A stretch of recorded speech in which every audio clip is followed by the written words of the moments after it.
Bismillahirrahmanirrahim. Assalamualaikum warahmatullahi wabarakatuh. Bagaimana kabarnya anak-anak? Semoga semuanya dalam kondisi sehat walafiat. Baiklah, di pertemuan kita kali ini kita akan membahas bab pertama, yaitu tentang jinayat. Berdasarkan ilmu fikih, persoalan-persoalan mengenai perbuatan kejahatan dan sanksi hukum yang dikenakan terhadap pelakunya dibicarakan dalam bab jarima atau ukubah, dengan jarima dibagi menjadi dua, yaitu jinayat dan hudud. Jinayat dibagi menjadi dua perbuatan, yaitu pembunuhan dan penganiayaan, sedangkan sanksinya pembunuhan dibagi menjadi tiga, yaitu qisas, diyah, dan kafarah. Pengertian pembunuhan. Pembunuhan secara bahasa adalah menghilangkan nyawa seseorang. Sedangkan menurut istilah, pembunuhan adalah perbuatan manusia yang mengakibatkan hilangnya nyawa seorang, baik dengan sengaja ataupun tidak sengaja. Macam-macam pembunuhan. Pembunuhan ada tiga macam, yaitu dengan sengaja atau qatlu amdin, seperti sengaja atau qatlu syibhi amdin, dan tersalah atau qatlu khata'in.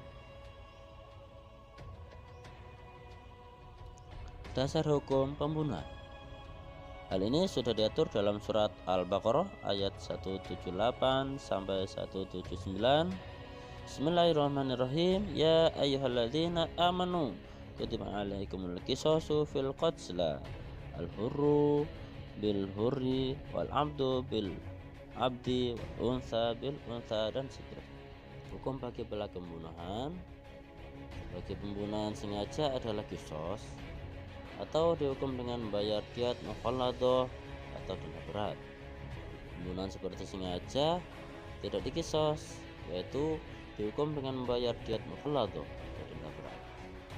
Untuk pembunuhan tersalah adalah membayar diyat muaffafah atau denda ringan. Yang kedua adalah penganiayaan. Yang dimaksud penganiayaan di sini adalah perbuatan pidana atau tindakan kejahatan yang berupa melukai, merusak atau menghilangkan fungsi anggota tubuh. Macam-macam penganiayaan. Penganiayaan dibagi menjadi dua. Satu, penganiayaan berat, yaitu perbuatan melakukan atau merusak bagian badan yang menyebabkan hilangnya manfaat atau fungsi anggota badan tersebut. Dua, penganiayaan ringan, yaitu perbuatan melakukan bagian badan yang tidak sampai merusak atau menghilangkan fungsi, melainkan hanya menimbulkan cacat ringan. Hukuman bagi pelaku penganiayaan atau pembunuhan yaitu qisas. Apa itu qisas? Qisas artinya memotong atau mengikuti. Ini yaitu perbuatan si penjahat sebagai pembalasan atau perbuatan.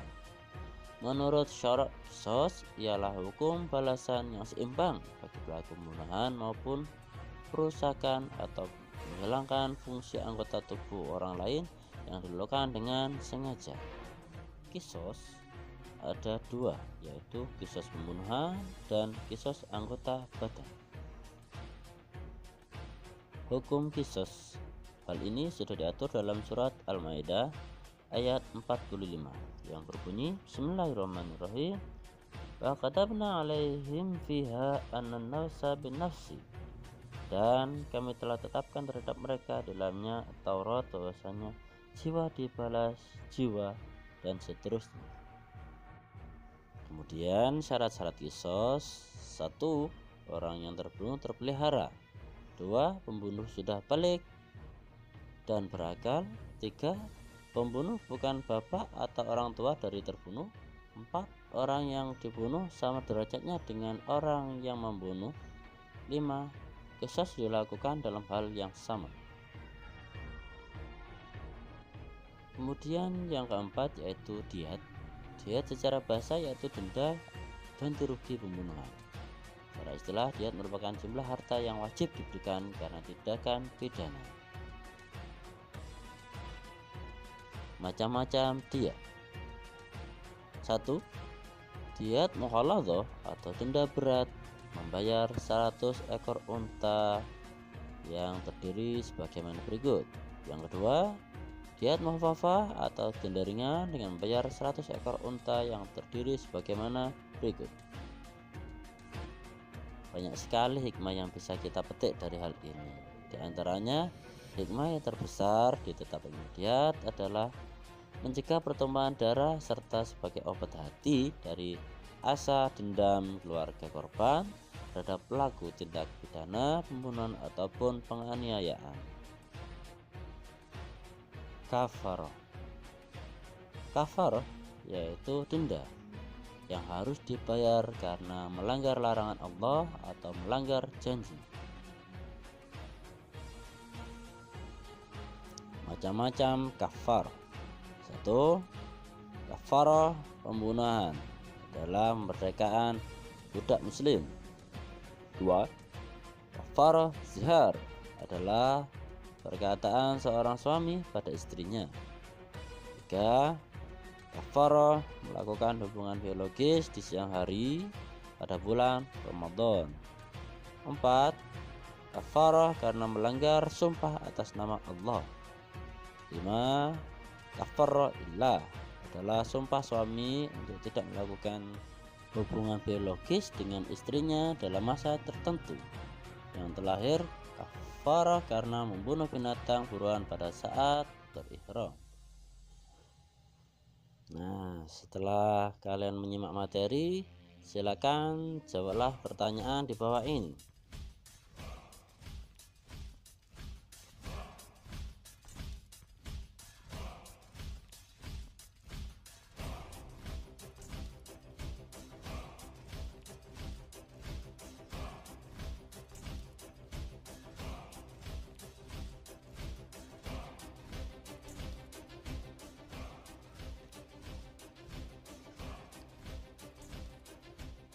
Demikianlah materi yang bisa saya sampaikan, semoga bermanfaat. Kurang lebihnya mohon maaf. Assalamualaikum warahmatullahi wabarakatuh.